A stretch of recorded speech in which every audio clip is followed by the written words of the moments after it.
thought maybe the first part would be just asking questions, letting each one ask questions based on the different session we have had in the past. But unfortunately, today you are on your own. I don't know if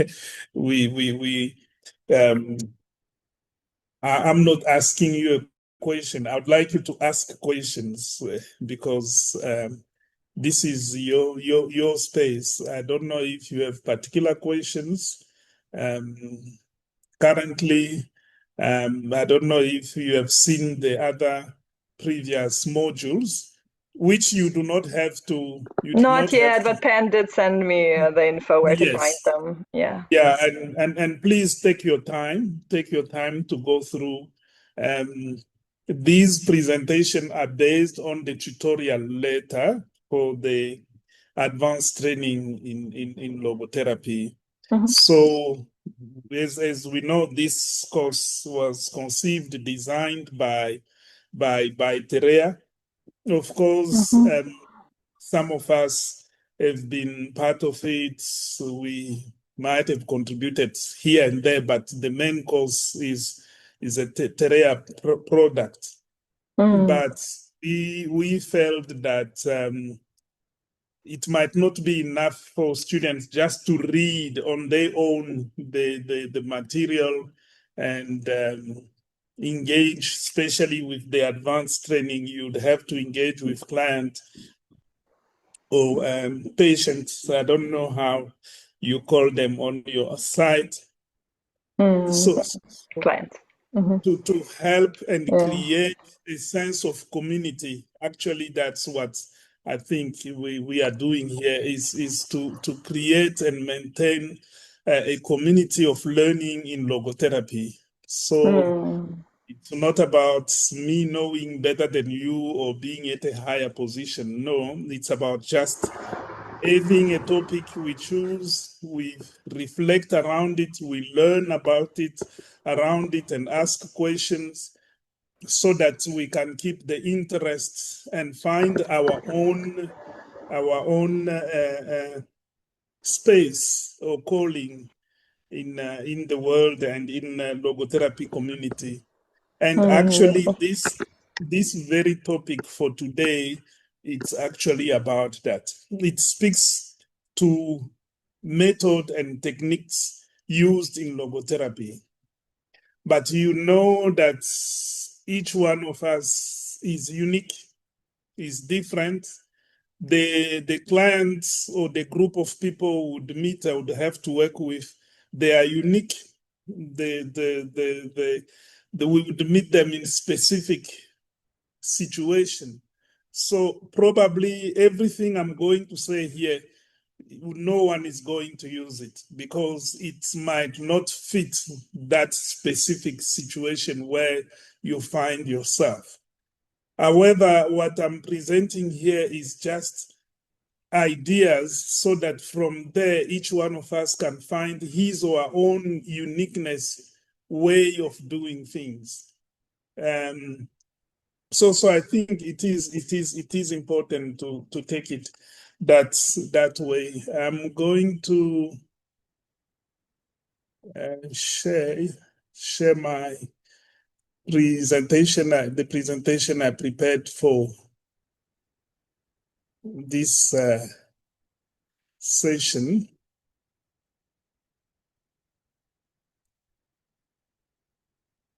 And please feel free to stop me anytime and ask questions. I hope we'll have time to also have questions and share experience. So as you can see, the title is Healing Through Meaning. This is, I think, the sixth module of the advanced training in logotherapy. So yes, I'm sure I did not do something right. You presented yourself. I did not present myself. So I'm Dr. Kanda. I'm here in South Africa.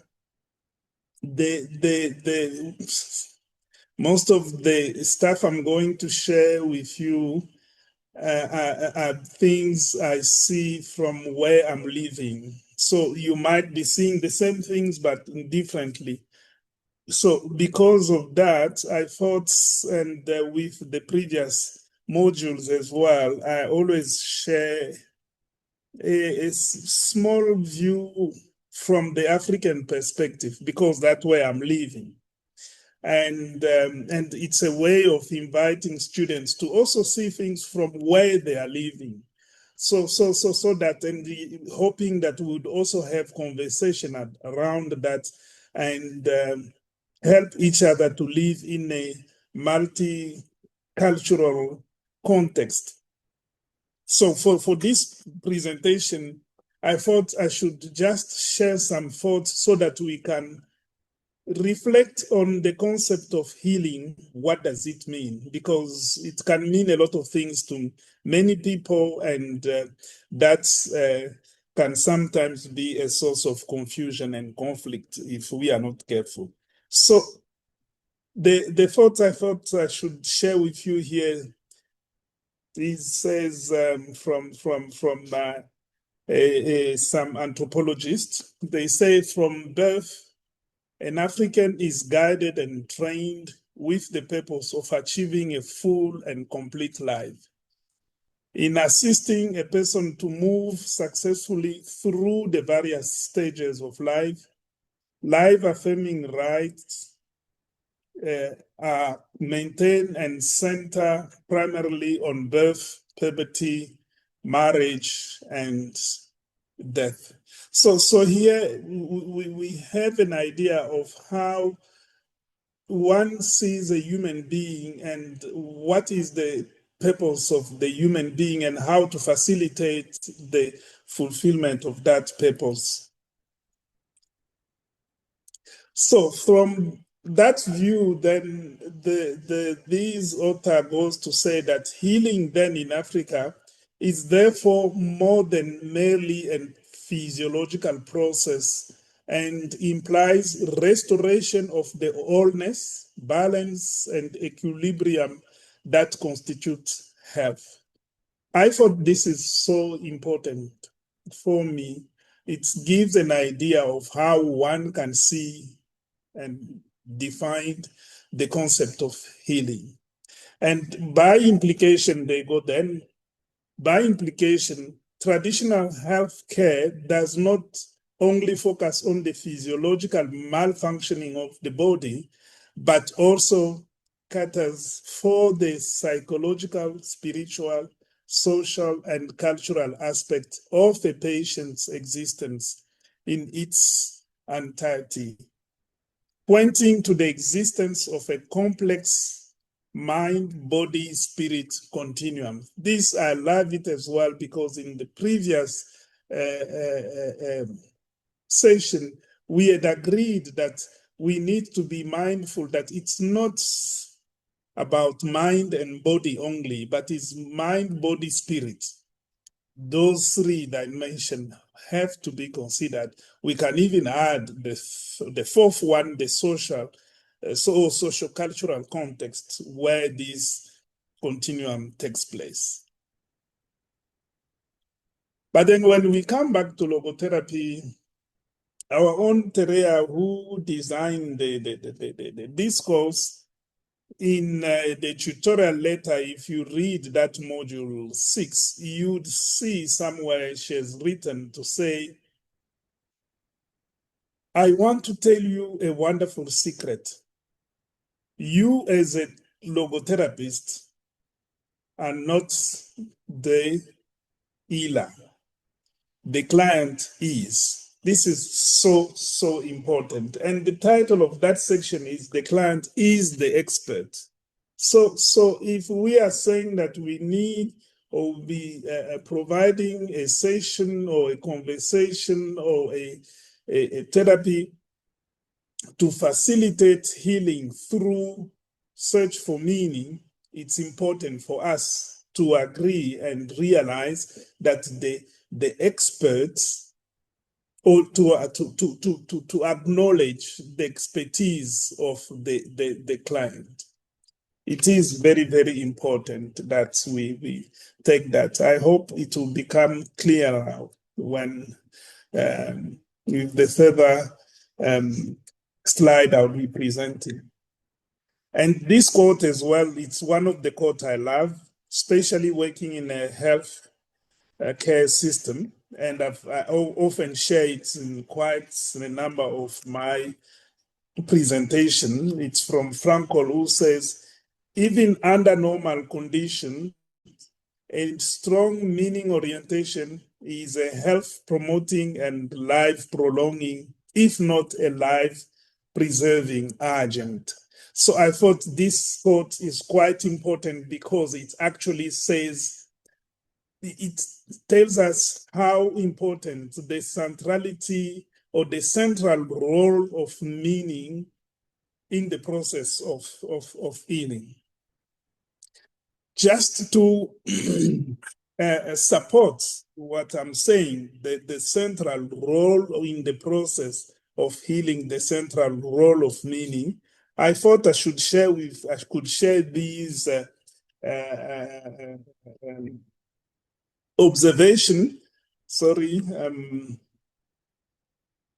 these observation on some of the model used for recovery, well-being, or flourishing as well. So the first one is the addiction recovery framework model, which uses about it's 1, 2, 3, 4, 5, 6 dimension. The G-SHIM model, it says it considers growth, the dimension of growth, connectedness, hope, identity, meaning in life, and empowerment. But as a logotherapist, you can see here that actually meaning, or the fulfillment of meaning, can be connected to all these other dimensions as well. But then if you look at the psycho-spiritual well-being scale, which is a scale made to assess the psycho-spiritual well-being, it has 6, I think, yeah, five domain as well. And in these 5 domains, one of them relates to meaning, which there is the meaningfulness, besides self-awareness, connectedness, compassion, and self-transcendence. And again here, I believe for me, meaning is so central because it would facilitate and it has an impact on the rest of the domain of this scale. And then we have the PEMA +4, which refer to 5 factors and 4 domain. And the 5 factors of well-being are positive emotions, engagement, relationship, meaning, and accomplishment. Beside that, you have 4 domain: physical health, mindset, environment, and economic security. But you see again, meaning being there. And again, for me, meaning is related to all these factors and the 4 domain. By the way, one of our logotherapists is actually running workshop looking at the relationship between the search for meaning and finance. Still to in an argument of the critical role of meaning in the process of healing, or in the process of maintaining well-being, we have another view of from the lifestyle medicine. They came up with these different risk, they call them risk factors. These factors can lead to poor health. And they've put them in different group just to make it easier for one to remember them. So you can see that ill health can be caused by poor nutrition, poor physical activity, stress, anxiety, depression, technopathology, inadequate sleep, environment situation. Then on the other side, we have occupation, drugs, over exposure to bad situation, and then the relationship and social inequity. Then in the middle here, you have meaninglessness, alienation, and loss of culture and identity. Again, you would see that meaning plays a central or critical role in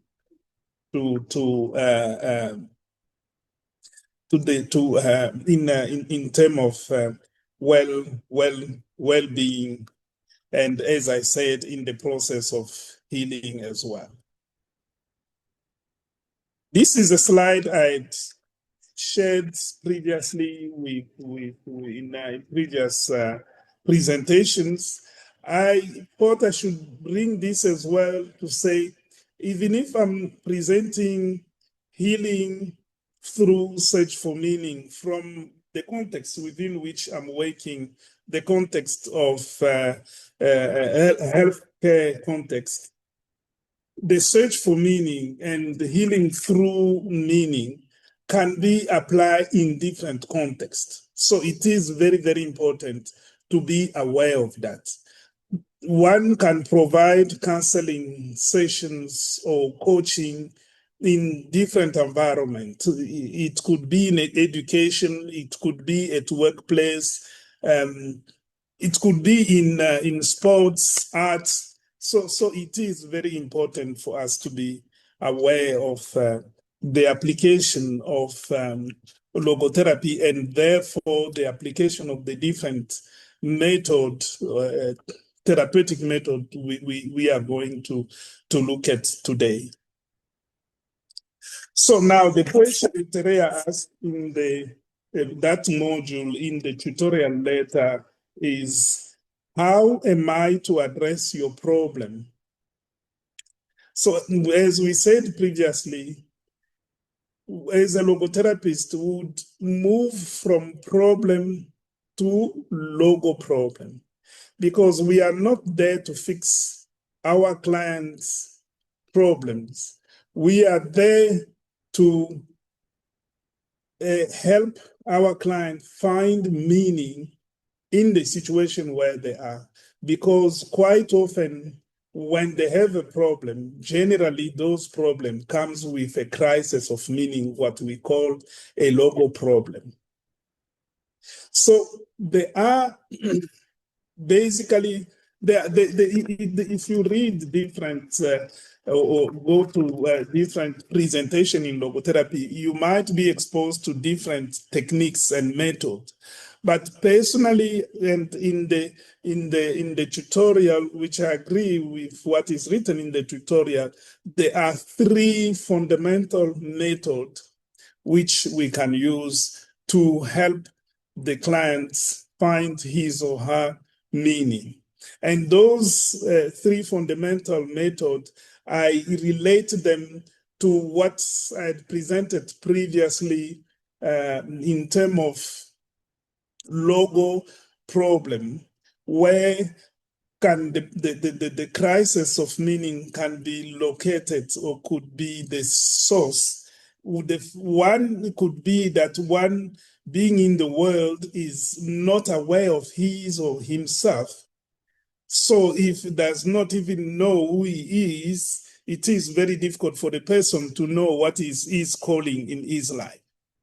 And two, one can be aware of who he is, but be wrongly directed to what's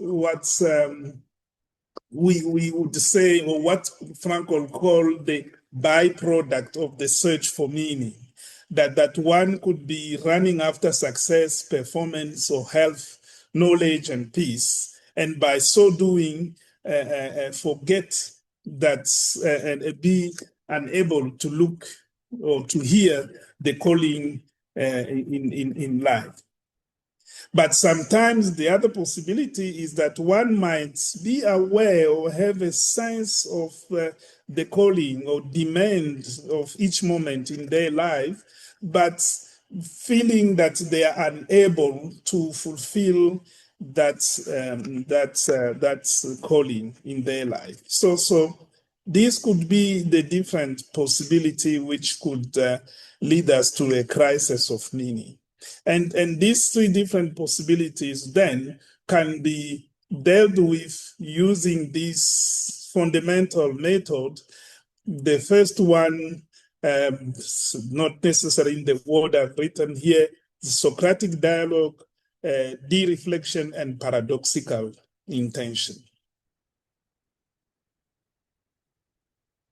So when it comes to paradoxical intention, one of the logotherapists who have written a wonderful book titled Guidepost to Meaning, Discovering What Really Matters, have written to say, one of the basic assumptions of logotherapy is that in the depth of your spiritual dimension, you know what kind of person you are, what your potential are, what is important and meaningful to you.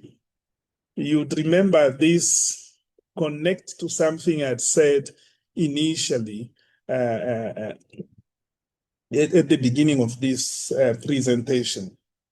And then he says, Frankl believed that it is the task of the logotherapist not to tell the seeker what the meaning in their life are, but rather to elicit the wisdom that is hidden within the wisdom of each seeker. So remember what I had said, Terea, the great secret Terea shared with us, that the client is the expert. So in Socratic dialogue, that is how we approach our clients or our patients, that they are expert of their life, of their experience. Therefore, we need to listen to their wisdom, even if they are not aware of having that wisdom. So ours is to come up with questions, with techniques, with ways of helping to bring that wisdom to their awareness so that they can fulfill the meaning, they fulfill the meaning in their life. So if we look at it that way, then I would like to suggest then that the purpose of this method of Socratic dialogue would be to assist the client to find meaning in their life by using one of the capacity of their spirits or spiritual dimension, which is intuitive knowledge.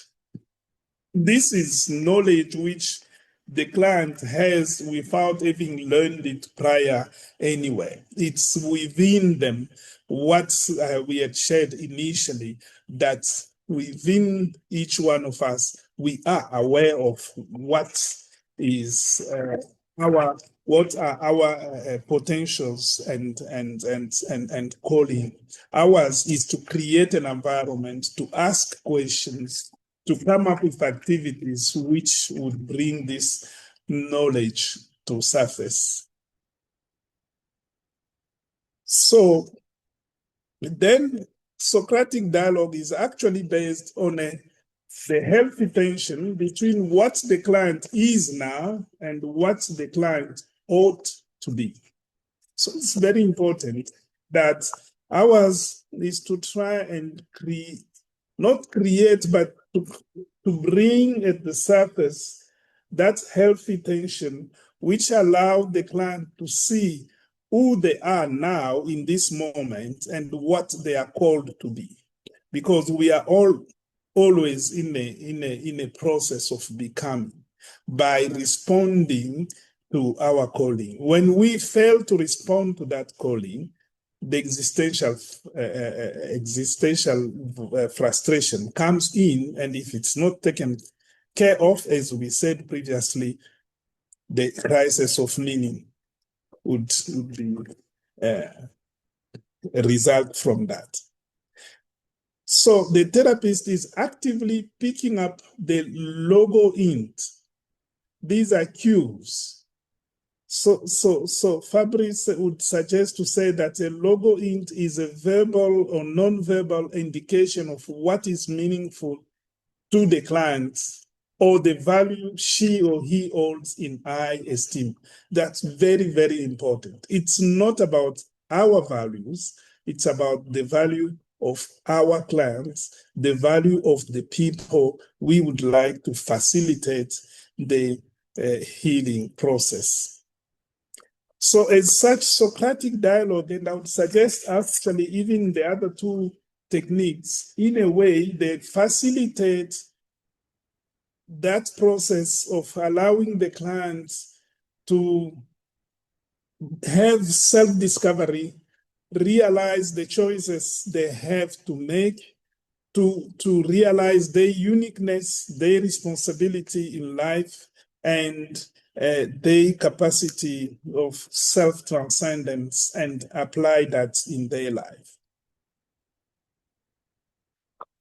When it comes to de-reflection method, Frankl says, as we see, anticipatory anxiety has to be counteracted by paradoxical intention. Hyper-intention as well as hyper-reflection have to be counteracted by de-reflection. De-reflection, however, ultimately is not possible except by the patient reorientation toward his specific vocation and mission. Very important for us to realize here that if we would like to facilitate the process of healing, we would be doing that by helping the client to orient themselves toward their vocation or mission. Basically, to look at what life is calling them to be or become. So this is a definition I thought I can propose of the reflection method. Then it uses the spiritual abilities, mainly self-transcendence, to reorient the attention and or intention to somebody else and or something other than oneself in the search of fulfillment of meaning. This is basically what de-reflection is all about. Depending on how one can come up with different way of doing it, it could be by questioning the client or by giving exercise or activities to the client, which allows the client to move away their attention away from them, but toward what is meaningful in their life. So this method has got two parts. The first one is a stop sign. We sometimes get so much focused on ourselves in that state of hyper reflection, just criticizing who we are, what we think we are, and so on, or hyper intention, just staying focused on achieving a particular goal, regardless of the situation, and so on. So this part is about stopping that hyper intention or hyper reflection. It does help to avoid iatrogenic damage and reduce the symptoms and severity of the condition or problem. So this, in practice, one can see it that just by, I would come later to that, not denying the problem, but acknowledging the problem and reorienting ourselves to what is really important in our life. That process on its own can reduce quite a lot the experience of pain or suffering we are going through. But the second part of de-reflection, which is also important, is guidepost. So we stop hyper-intention and hyper-reflection and turn toward what is meaningful. Generally, what is meaningful is what is true, good, and beautiful. So as such, the reflection would then aim to counter hyper-reflection or hyper-intention, which may lead to unnecessary or unavoidable suffering, which allows us to avoid iatrogenic damage as well. This is especially in not only in a health setting, but even in our relationship or with students as well. Sometimes we focus on all the bad things the child or the student is doing, and that becomes so exaggerated, so big. The all attention is on all the imperfection of this child, the imperfection of these students, that we are unable to see the spiritual side of the child. We are unable to see the other side, the good side of this child, that it becomes ignored and neglected. With that, then the pain and suffering is exaggerated, and existential frustration lead us to all sort of trouble, as we said, the neurotic triad of addiction, depression, and aggression. So it's also the de-reflection method aimed to reorientation toward meaning, as I'd mentioned it initially. It is important to realize that de-reflection is not denial. We are not denying the problem of the client. We are not. We are acknowledging the problem. We acknowledge the problem and find if it's a avoidable or unavoidable problem. If it is avoidable suffering, Frankl says the meaningful things to do in face of avoidable suffering is to avoid it. But when we are faced with what we cannot avoid, then we need to find the right attitude to deal with that. So de-reflection is not denial. The reflection as well is not flight or fight reflex. Here there is this important concept Frankl come up with, the wrong passivity. The wrong passivity is running away from fear. When we get into a fearful situation, we run away by reflex to protect ourselves without realizing the calling of the moment. But he believes there could be the right passivity. The right passivity is that intentional attitude or intentional decision to face our fear, as we say, admit it, acknowledge it, and also acknowledge the calling in our life, also acknowledge what is meaningful in our life, and fulfill meaning of the moment. There is also wrong activity is when we fight. We in face of fear, we fight the fear, and in so doing, we just make the situation worse. So Frankl proposed the right activity. The right activity is actually intentionally fulfilling or intentionally finding the value in the moment, the values we need to actualize so that we can fulfill our meaning. And as you know, there are those three categories of value Frankl has proposed: the experiential, the attitudinal, and the creative. values. De-reflection is different from positive thought or positive thinking without calling. It's not just about saying things are good and beautiful and so on. I'm strong, I'm intelligent, and no, it's about being authentic, acknowledging where we are and acknowledging that we are being called to fulfill a calling in the moment. Paradoxical intention is a method. Frankl again says paradoxical intention, which may be defined as a process by which the patient is encouraged to do or to wish to happen the very things he fears. The former applying to the phobic patient, the latter to the obsessive compulsive patient.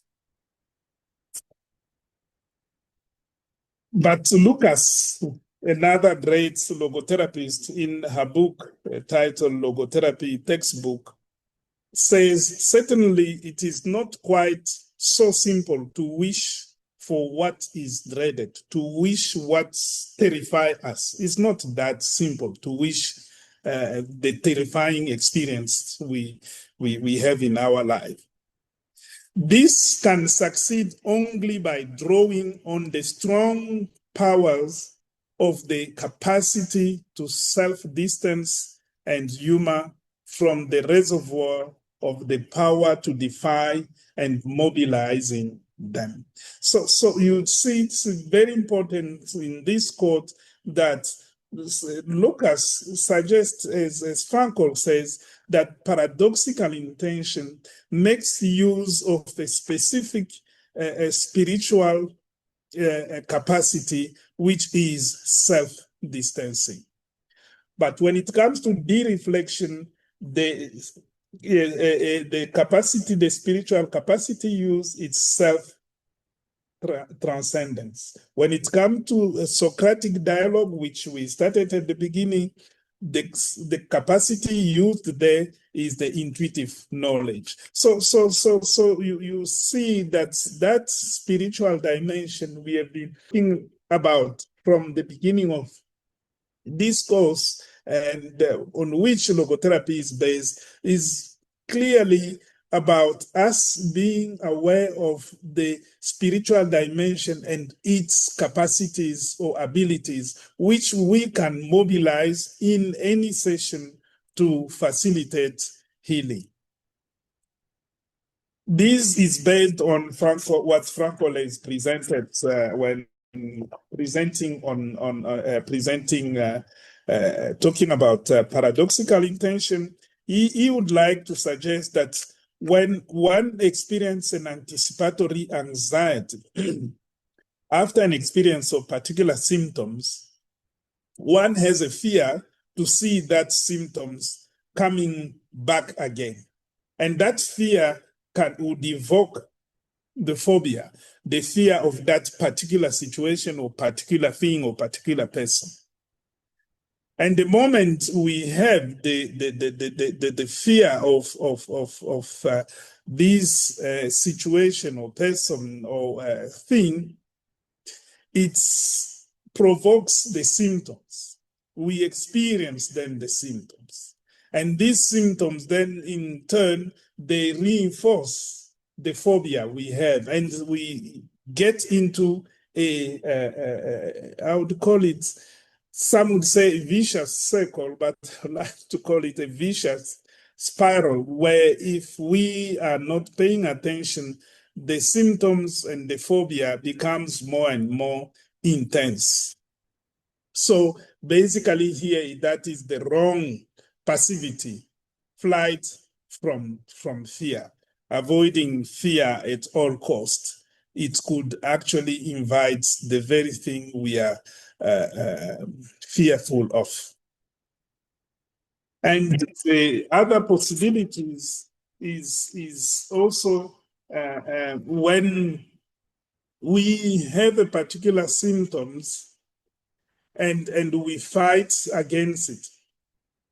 So that symptoms put a pressure on us, and we come up with, it induces, we try to fight back against that pressure, against that symptoms, and that would also create a vicious circle of pressure inducing counter pressure from us, and the counter pressure supporting the symptoms, which becomes severe and causing more pressure on the person. And this is often seen in the situation of obsession and compulsion. Again, remember, Frankl is a great psychiatrist and neurologist. So these example or theories, he based them from the clinical, but I believe this could happen in other settings as well.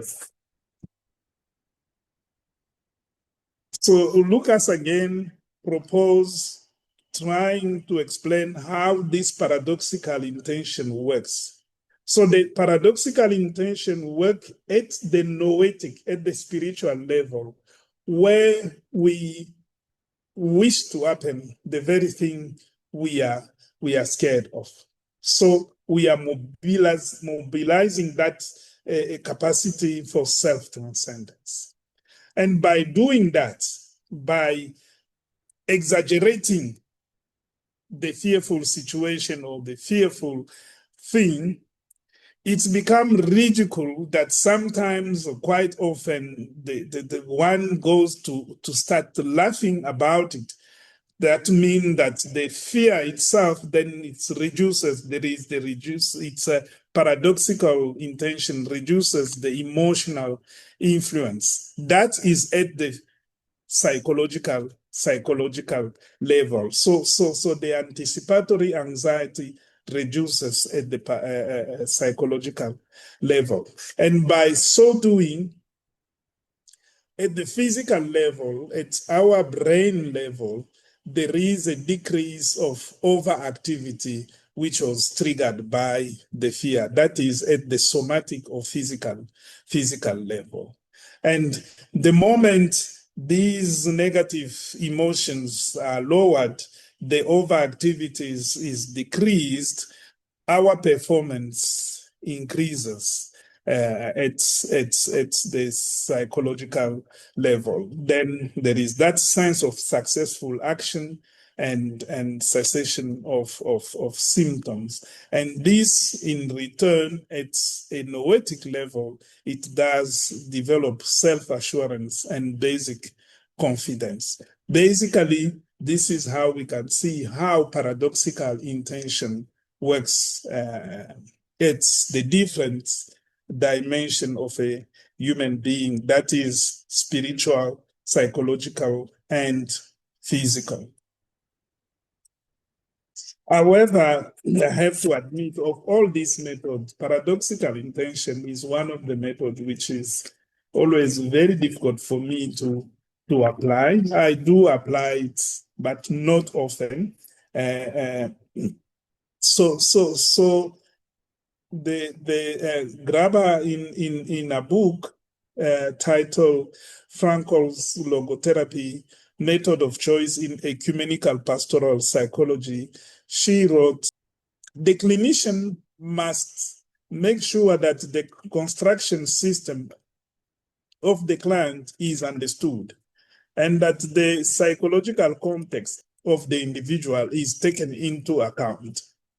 This is so important. Remember, as I said initially, we should not disregard or neglect or overlook the problem of the client. We need to acknowledge it and try to understand it as much as we can before we try to apply paradoxical intention. And he says further to say, the application of paradoxical intention is easy, and in almost every case, successful. What is difficult is to create the precondition for the application, which include a prominent self-distancing, as we previously said, that paradoxical intention is based on self distancing capacity. So it becomes so important before we apply this technique that we have first mobilized that capacity. It is absolutely necessary for paradoxical intention that the client be consciously aware that they are not identified with the feeling dominating them, but that they can choose an attitude toward this feeling and even defy them. The defiant power of the spirit must be sufficiently aroused before paradoxical intention can be applied. So this quote, it's from it was said by Lucas, but I got it in this book I mentioned of Graeber. So it is very important, again, please, for us to remind ourselves before applying paradoxical intention, we should make sure that we have fully acknowledged the client problem and situation, understood it, and that we have fully brought the client at a stage where they are able to take a distance toward themselves and toward their situation and feel the power of their spirit, the defiant power of their spirit. It's only then that we can apply paradoxical intention. I believe this is what I thought I could share with you in this session. And thank you very much for your attention. Thank you so much for the presentation and giving us some of your wisdom and knowledge. And what I'm wondering at this stage, just practically, is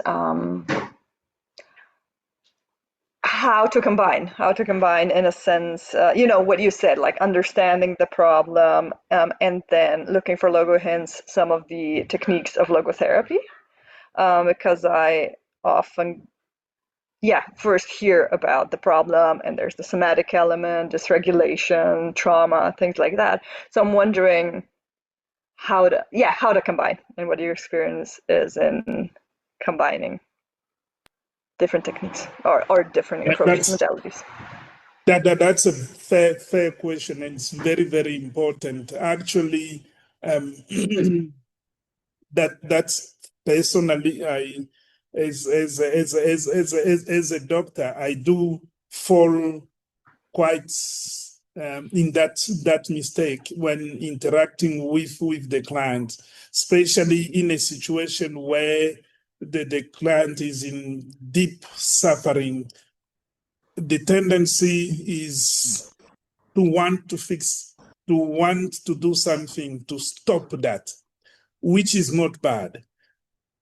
That's where you say, how do I then separate the two, the problem and the logo problem? I believe it's important for us before getting in any session, before meeting any person, to always be mindful and aware of the spiritual dimension. It's very, very important. But then, as we are listening to the client problem, because the client is not going to come and say, okay, I have a meaning crisis, unless they are fully aware of that. But generally, even ourselves, when we are in a meaning crisis, sometimes we don't even know. We need people to say, hey, man, this is why we need supervision. I feel like I'm talking around, not answering to your question, but I think I'll come to your question. This is why we need supervision as a therapist or as a counselor or any professional, is just to help us to stay, I would say, stop and not fall into hyper-intention or hyper-reflection. So as we are listening to the trouble, to the problem of the clients, we can also, while listening, looking for what we called logo int. I don't know if it makes sense. Yes, it So does. It does. Yeah. Mm-hmm. I have a client who comes and say, listen, I have had a terrible experience. Terrible experience. I've lost my job. I don't know what I'm going to do. I think the world is over. Things are just bad. There is really nothing I can do. Please help me. Mm. So the problem here, the person have lost the job. And the person comes to us and say, please help me. I don't have jobs to give the client. But the Mm. question we can ask, what is this job for? Mm. I don't know if it makes sense. Mm. What is this job for? You have lost your job. Yes, this is terrible, but what makes it more terrible? Then the client might say, but it's terrible because I'm now unable to take care of my family. I'm now unable to take care of my parents. I'm now unable to pay for my school fees. So something important, something of value comes in. So it's no more the work and the money. Is now how will I take care of my family? How will I continue with my studies? I don't know if you see how we are moving away from the loss of the job to what is important for Mm. the client. Mm-hmm. The moment we get that, then we can say, hey, you have lost your job, but you haven't lost your family. You haven't lost the opportunity to study. Mm. This is important. Now, the question is, how can we fulfill that? Because some would say, no, because I've lost my job, I'm now useless. I can't take care of my family. Then we can ask, especially in a context where I'm working with poverty and unemployment is rough here.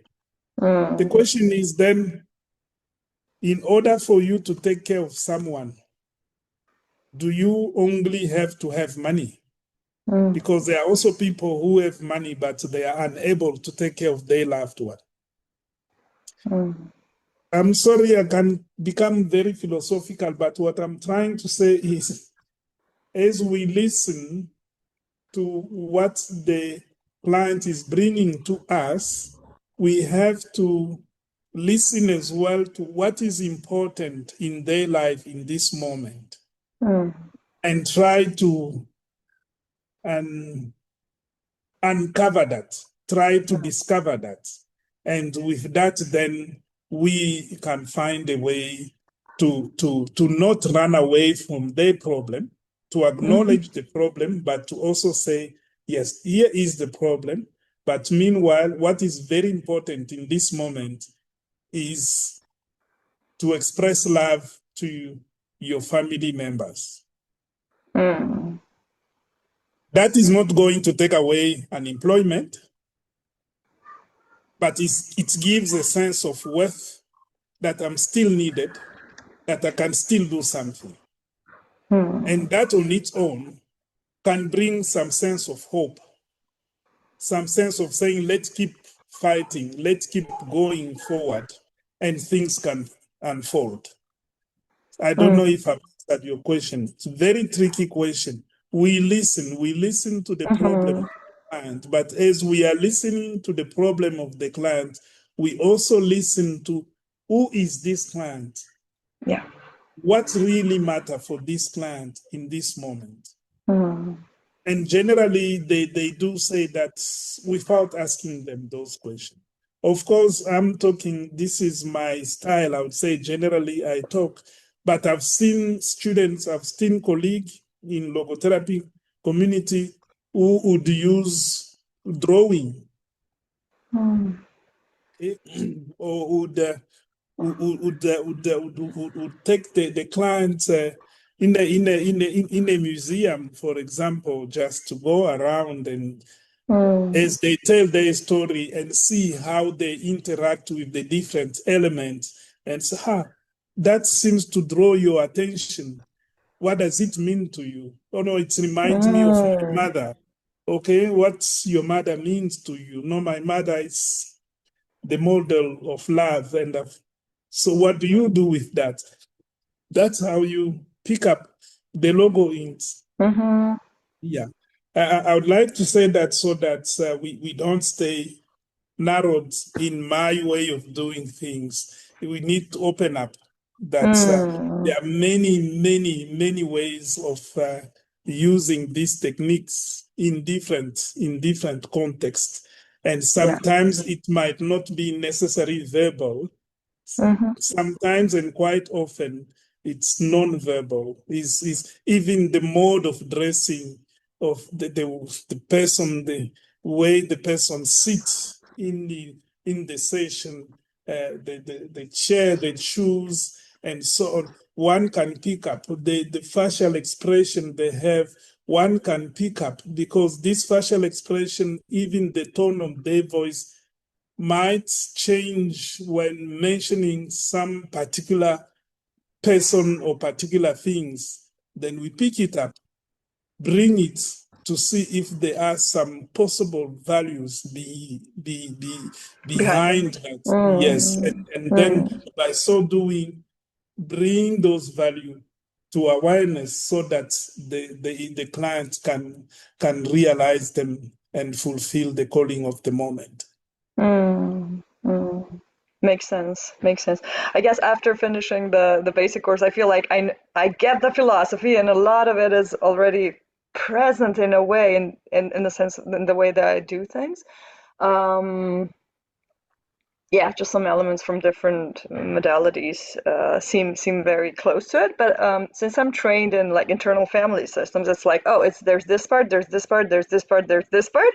Like there's this. So it's like I need to, yeah, figure out my own style, perhaps the uniqueness. But just Mm. today, I saw a client where I was like, oh, we were doing internal family systems, and yet there was the self-awareness, there was some of her intuitive knowledge that came about, so I'm like, and admittedly I feel like I really still need to practice, study, and then apply and get to um, yeah, I suppose that's how I feel right now. I feel like I need a blend that'll use those skills Yeah. that I feel are already working, plus the bit where it's like, okay, let's boost the meaning value orientation as well. Yeah.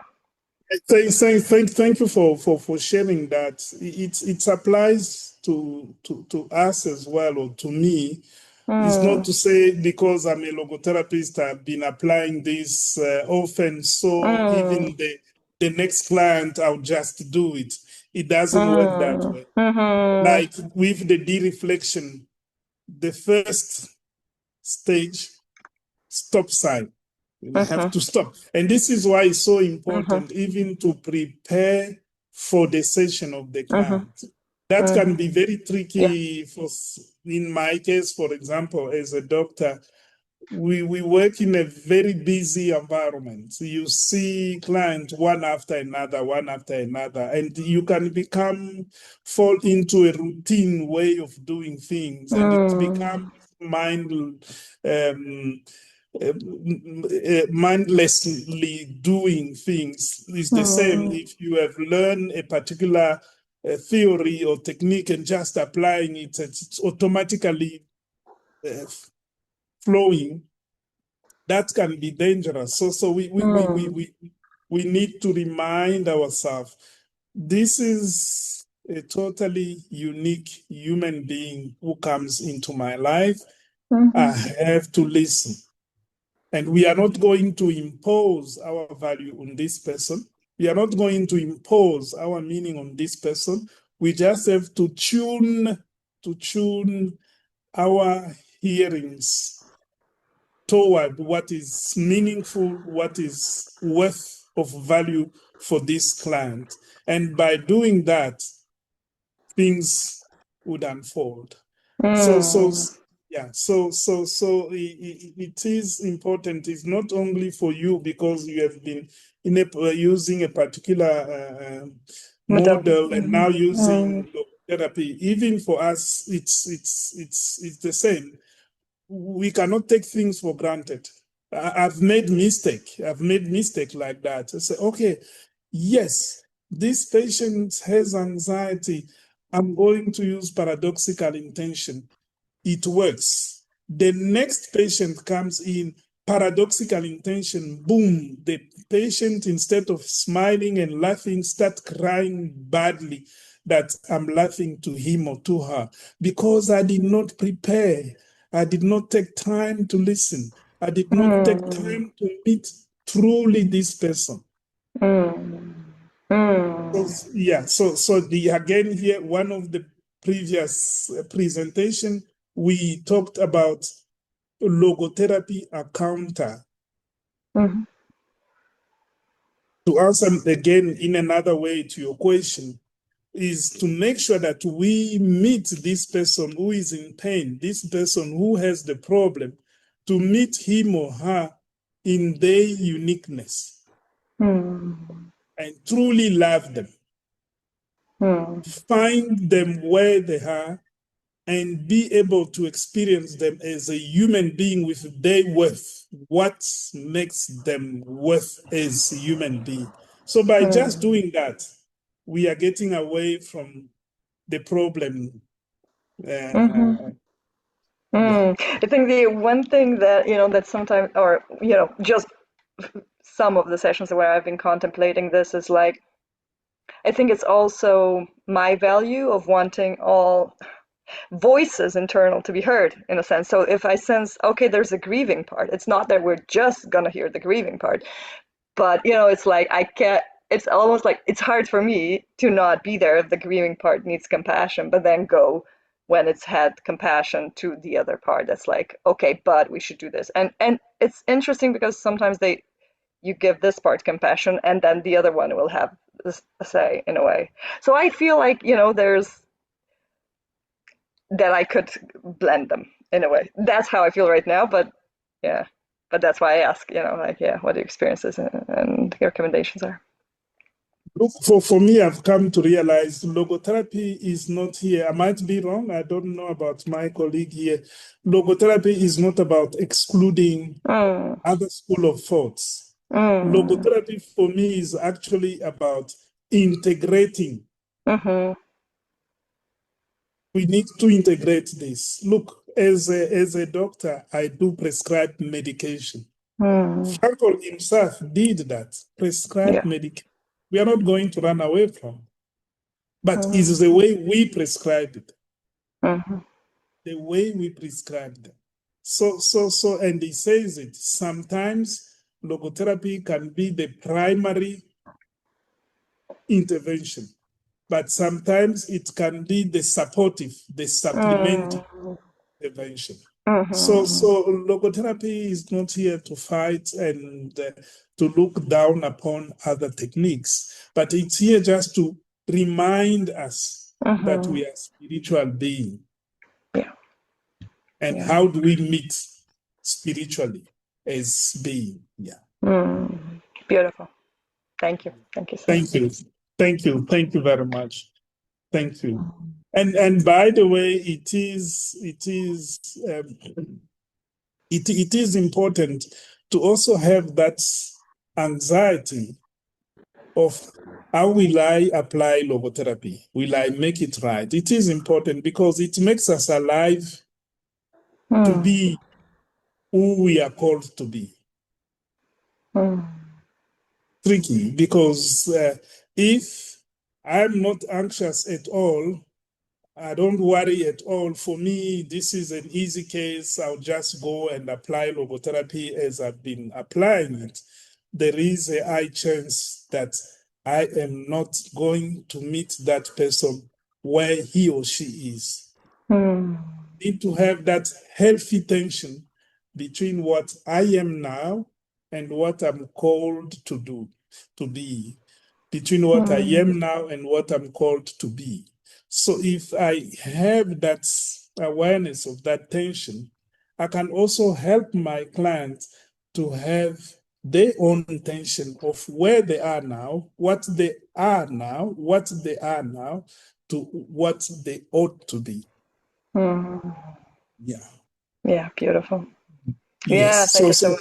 I love that so about logotherapy this and is about the process for myself this as is well. why this is why that sentence of Terea says the client is the expert. Yeah. So I can be the expert of logotherapy, of portion, a little portion of medicine, because I don't know the all of medicine, little bit of medicine.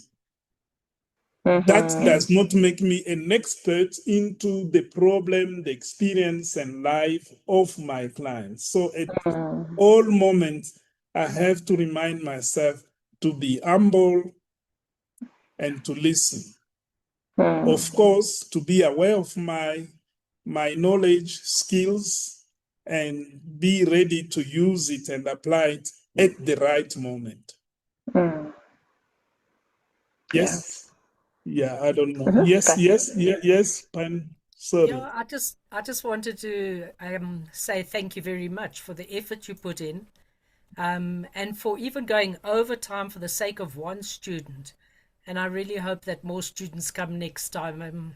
You know, you deserve better. Thank you. Thank you No, so thank much. you, thank you, thank you very much. For me, Yeah. look, this is the moment. It does. Thank you for what you have said, Pen.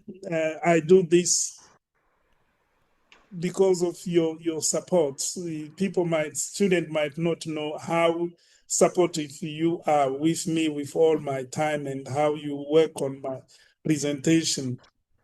But each moment is precious. It doesn't matter if we have 100 students or we have one student. We have one student. The student is special. We have a special moment here, four of us. That's for me. I've made my day. So thank And you. each Thank you beautiful.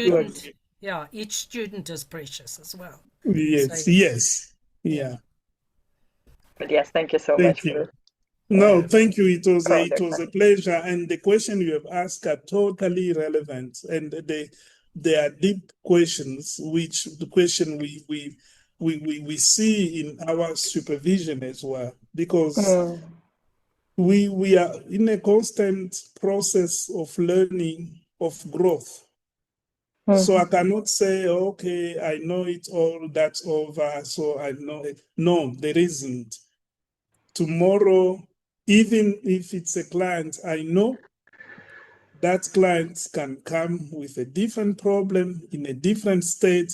So I need to stop my hyper intention, hyper reflection, and turn toward what is meaningful, the logo int of what the client is showing or presenting in this moment.